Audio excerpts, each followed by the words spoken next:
$30 for one skin is not a cosmetic detail anymore, it is a confession. Half a $70 game can vanish into one operator bundle. That is the insanity point, not because cosmetics exist, but because the store feels detached. Worse, the game feels wrapped around the store. Before your character even moves, the checkout counter is already breathing on your neck. Rather, this is a shift in how publishers view your time. Scarier, the real horror is not only the price tag. Soon we will see slides labeling your free time a resource. We used to pay at the door. Now we pay for the hallway, shortcut season, and shiny shortcut. Forget the comforting lie that the store is inside the game. Clearly, the game is inside the store now. EA Sports FC gives the cleanest example. Players buy FC points, open packs, cosmetics, evolutions, seasons. Official pack probabilities exist because odds matter when cash becomes cards. Nobody needs a law degree to understand what happens. Customers pay open, hope, and watch animation make hope expensive. Football becomes a casino with licensed midfielders and crowd noise. Sure, EA can say the odds are displayed and the content is optional. Technically, that is true. Practically, competition built a side room where chance meets currency.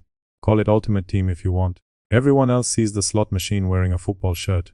Meanwhile, players yelled for years, and lawmakers inspected receipts. NBA 2K turns the same logic into rent. First you buy the full-priced game. Then the game offers a pro pass with premium season rewards. Afterward, Hall of Fame ads, skips, boost perks. Beside that, VC sits like a second landlord. Instantly, basketball has more payment layers than a phone plan.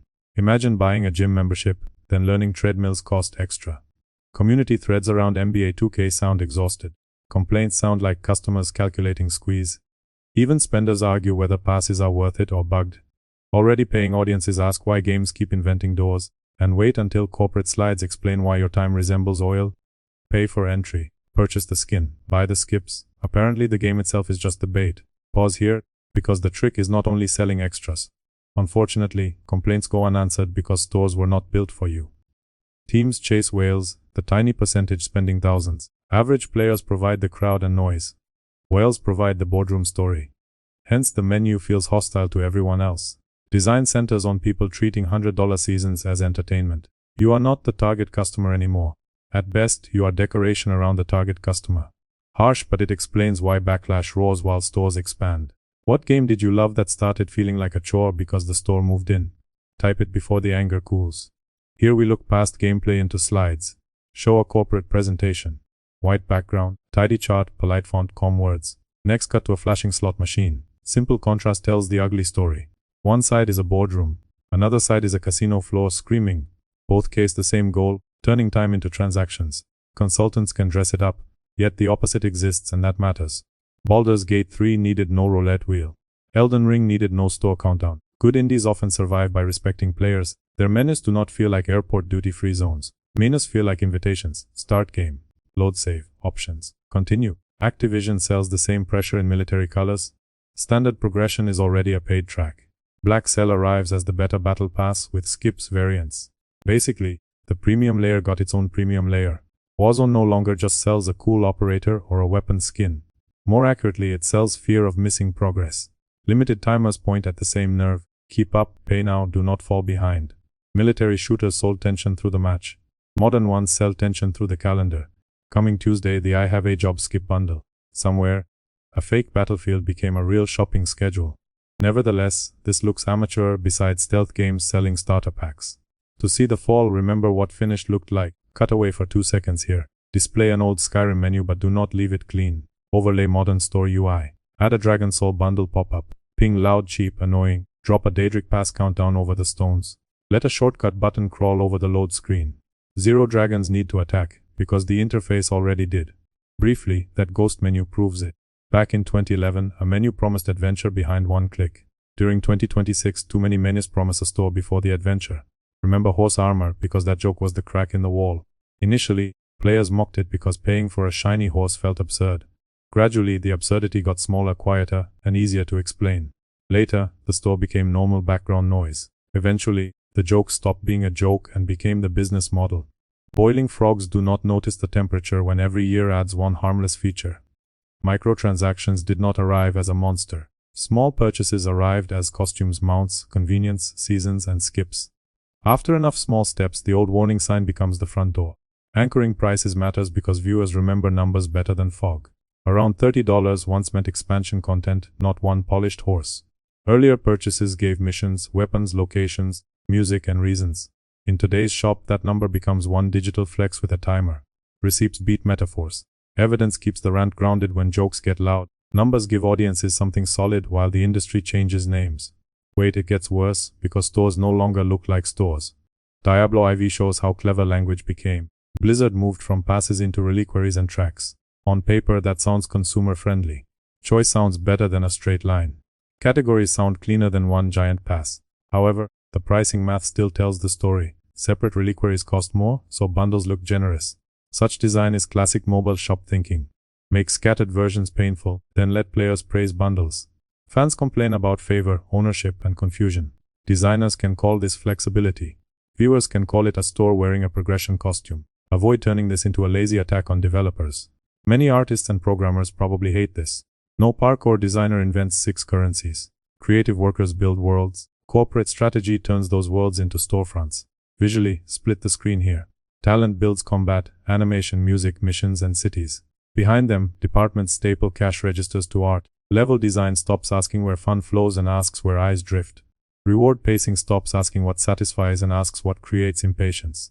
Art direction stops asking what fits and asks what sells. This is not players versus developers. Honestly, players and developers stand under corporate weather, while executives sell umbrellas. Online lobbies were always the obvious battlefield for this stuff. Previously, you avoided the worst by skipping Ultimate Team or Warzone. Solo stories used to feel like shelter. They offered a campaign, map, and no store skin beside you. Nowhere felt safer than the offline menu. Assassin's Creed Shadows proves it. Shadows is not a mobile grinder yet sells Helix credits. Ubisoft says shop revenue funds updates, quests, content. Listen to that business logic. A full-priced solo game talks like service platform. Once an assassin game explains stores like mobile, walls crack. Real trouble starts when every game needs financial engines. Stealth used to mean hiding from guards. Sadly, it means hiding receipts inside starter packs. Patient gamers are the counterattack slides cannot control. Forecast models hate waiting because patience breaks urgency. Anyone waiting 5 years for $10 editions is not failing. Otherwise, he refuses the trap on his own timetable. Backlogs become shields. Sales become revenge. Wishlist discipline becomes a consumer weapon. Delayed buying tells publishers month 1 is not sacred. Suddenly, whale strategy has a weak point. Voting with wallets sounds boring until people coordinate. Thereafter, it becomes the metric executives cannot ignore. Corporations know this, so games are made stickier. Daily logins, seasons, shops, and chores fight patience. Retention systems try to stop you from leaving long enough to wait for a sale. Patience threatens the machine, so the machine turns into a leash. Consulting suits are not hiding the heist anymore. McKinsey-style thinking views free time as an unmined oil field. BCG-style strategy frames growth around platform blending. Translation is simple mobile proof time can be sold. Console has loyalty, nostalgia, pricing, and buyers. Executives see room to squeeze. Gamers ask whether mobile logic is invading AAA strategy decks already answered yes. Boardrooms only need playtime as inventory. Decks just use cleaner, colder fonts. People feel changes without industry language. Sanctuary players say systems feel slower. Basketball players argue about pass value, rewards, boosts. Commenters dislike microtransactions framed as funding. Broader communities circle the same complaint. Games feel sticky, padded, hungry, and disrespectful. Forum users need no consultant words. Humans know when menus help play or shop. Trust dies before spreadsheets notice. Suspicion then spreads into everything. Sometimes grind is tuned for fun. Alternatively, the grind is tuned for the skip. Either way, players watch design like a suspect. Regulators are hearing the same alarm. New York sued Valve over Counter-Strike 2 loot boxes. Whether that case succeeds is not the point. Governments look at monetization and hear casino noises. Companies can rename it currency or engagement. Parents call it money disappearing. Regular players call it rig. Critics call it gambling like design because chance and psychology meet. When legal offices use that vocabulary, excuses weaken. Publishers wanted to blur entertainment and shopping. Outside pressure arrives because restraint failed. By then, the blur is visible outside the hobby. Personally, when did optional cross into illegal for you? Share that moment because stories beat charts.